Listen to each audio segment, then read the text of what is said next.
Welcome to Sense of Style. I'm Stuart. 8 fragrances that leave an intoxicating scent trail. I love the imagery of that. Just walking around and having this large scent cloud of really nice smelling fragrance all around you. You're nicely dressed. You've got this beautiful scent. That is a great way to make excellent impressions with people. I really like this topic, and I'm talking about a large scent bubble in this particular video.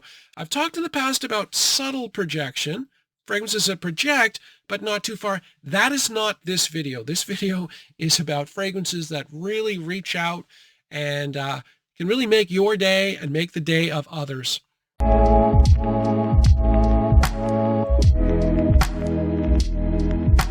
Fragrance number 1, this is Valentino Uomo Intense. And there really had to be a Valentino fragrance on this list.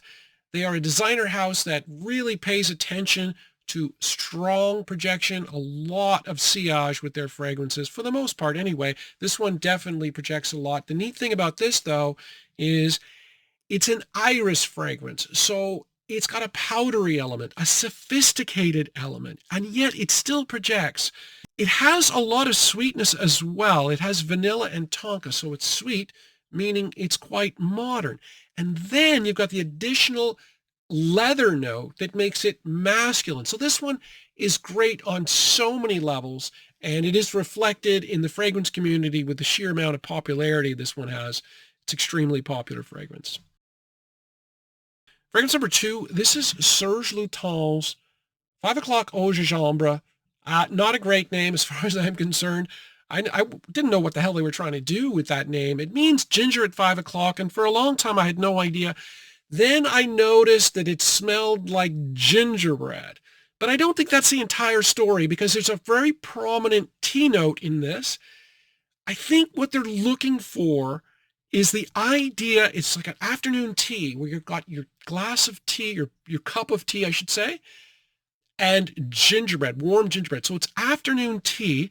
Now, it is mostly gingerbread that I get from this. I can pick up the tea note time to time. It is an absolutely gorgeous fragrance with a lot of sillage. Interesting thing about this one, though, I keep thinking of real estate agents. Real estate agents are told when they're showing a house, you want to make sure that there's cookies baking in the oven so that the house has a homey feel. This should be required wearing for every real estate agent in North America, quite frankly, because you're going to smell like gingerbread. You're going to smell really homey, really nice. And not surprisingly, it is very sweet.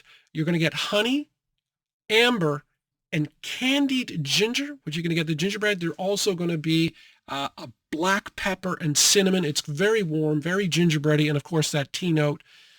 This one, it's different. It's under the radar, but it's really nice. Fragrance number 3, this is Fragrance World Starman Nebula. And I really had to put a clone on this list quite prominently, because the modern clones, a lot of them are made in the Middle East, and they really require a lot of projection in the Middle East. A lot of the modern clones project a lot. Very, very strong. Tons of sillage, large scent bubble. This one is no exception. But this fragrance is great on so many different levels. It's a clone of Pure Malt by Thierry Mugler, which has been discontinued. And if you're gonna create a clone, do that. You know, clone a discontinued fragrance that people have a hard time getting. It does it. And the scent itself is also really, really nice. You've got fruit and vanilla, so sweet component, modern component. Then you've also got malt, kind of like from beer, and then whiskey. So it's got a masculine component. It's quite sweet and modern. Tons of sillage here. You're really going to be noticed.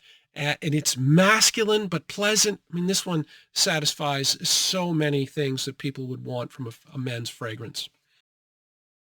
Fragrance number 4 might seem as a surprise. This is Armani Code, the original. And this is the only fragrance that's really earned its spot on this list. It was the very first fragrance that I ever purchased when I was starting to collect. And when I picked it up from the mailbox, I worked with the elderly. We're not allowed at that particular place. We weren't allowed to wear fragrances. So I got it, opened the box. I put one spray on a hand, and then I went to work, thinking, one spray, who's going to notice? About 3 or 4 hours into my shift, I am not kidding, I was helping feed the elderly, in a large dining room with, all the food smells and everything, tons of people everywhere. The head nurse walked by my table and goes, "Is somebody wearing cologne in here?" I could not believe it. Yes, this bottle is 5 years old, but the projection is absolutely phenomenal. That's one spray, 3 or 4 hours into my shift, she noticed it. And the great thing about this is it's not just a sweet, cuddly date night fragrance. It's also quite masculine. It's got a lot of tonka, admittedly. It has got a star anise, so it's got a little bit of licoricey vibe, but it's also got 3 very masculine notes: leather, gaiac wood, and tobacco. So it's plenty masculine and plenty strong. Fragrance number 5, this is M7 Oud Absolu. This is a fragrance that I wasn't very kind to in a recent video I did on subtle fragrances, because this one is not subtle. This one belongs on this list, though. It is super strong and super pungent. It is an oud fragrance, and it's not quite as strong as the original, but the projection for the first 2 hours of this are next level. When you put it on, you think it's going to last forever. It doesn't. It lasts about 6 hours, which is more than good enough, but the projection here early on is insane. And it's a really pleasant oud fragrance. It's not too sweet like some of them. It uses warm resins. You've got myrrh and labdanum, so warm resin.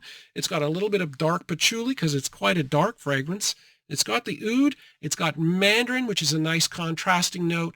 Beautiful fragrance, M7 Oud Absolu. Fragrance number 6 is one of the more underrated fragrances in the fragrance community. It was super popular when I started collecting.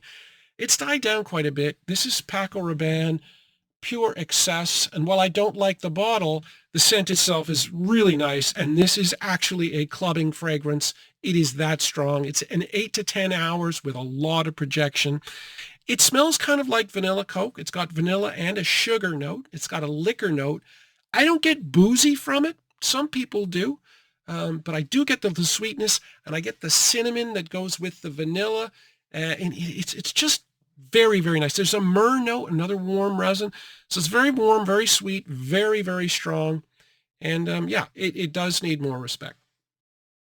Fragrance number 7, this is Ani by Nishane. It's quite popular now because of the success of a clone, Spectre Ghost, which a lot of men are wearing. And this is a unisex fragrance, but Spectre Ghost is marketed mostly to men.